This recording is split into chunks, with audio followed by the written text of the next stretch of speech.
Good day, everyone. I am Anne Michelle Kiskis, and we were gonna talk about the reliability. So, what is reliability? Reliability is defined as the probability that a product, system, or a service will perform its intended function adequately for a specific period of time or will operate in a defined environment without failure. Reliability is defined as the consistency of the results from a test. Therefore, each test contains some error, the proportion of the score, on the test that is not relevant to the construct that you hope to measure. Reliability refers to the consistency of a measure. It is the extent to which the test taker's score does not depend on the specific day and time of the test. The specific questions or problems that were on the edition of the test that the test taker took and the specific raters who rated the test taker's responses. The symbol for reliability coefficient is the letter R. A reliability value of zero point zero means absence of reliability, whereas value of 1.0 means perfect reliability. An acceptable reliability coefficient must not below the 0.90. Less than this value indicates inadequate reliability. So for instance, R is equivalent to zero point 0.9 on the test means that 90% of the test score is accurate while the remaining 10% consists of a standard of error.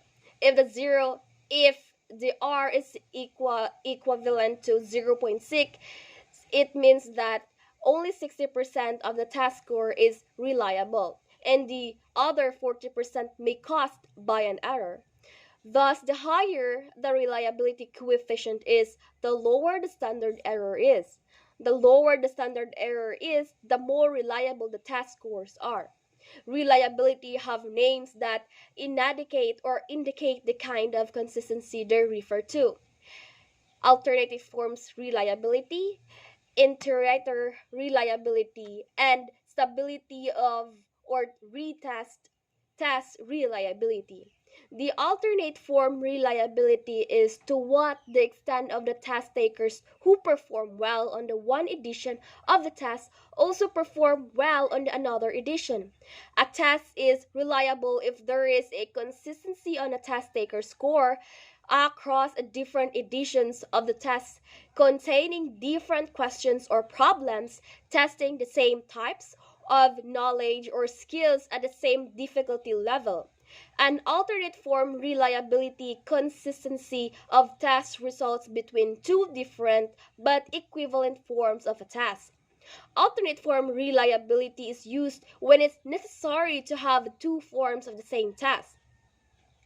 Alternate forms reliability is a concept in statistics and psychology, which means that two different versions of the same questionnaire, forms, or task should produce similar responses from the individuals being tested. Example, suppose that a person is asked to fill a questionnaire in order to conduct a personality test. Suppose that a month later, the person is once again given the same form to fill with some of the questions being replaced. If the responses of the person varied wildly, we conclude that the questionnaire does not have alternate forms reliability. This means that there are some mistakes of the way of questionnaire was designed by the researcher. For the purpose of the statistical study, it is not appropriate that the same questionnaire produced such wildly different responses from the same individual. The researcher must design the questionnaire to obtain reliable results. How do you measure alternative forms reliability? Give the first version of the test to select a group of people and convert the results in a numerical form. After the passage of some time, give the second version to the test to the same group of people and convert the results in numerical form. Calculate the correlation coefficient between the results obtained in the two tests. and the correlation coefficient has a high positive value, we conclude that the test has alternate forms reliability. This is because the results of two tests are highly correlated and hence somewhat familiar to each other. So why are alternative forms necessary? Alternate forms are necessary because if the subject is asked to fill the same kind of form again and again, then he will develop a familiarity with the format of questions. By rearranging and rewording the questions, we can ensure that the responses of the subject are fresh and spontaneous. What kind of changes can be made in the alternate form? We can construct another version of the form by first, reordering the questions. Second, rephrasing the questions without changing the meaning. Third is adding questions which ask the same kind of data as in the previous version of the form. Directions. Identify what is being asked on the following question. Choose your answer on the box. Write your answer on the space provided.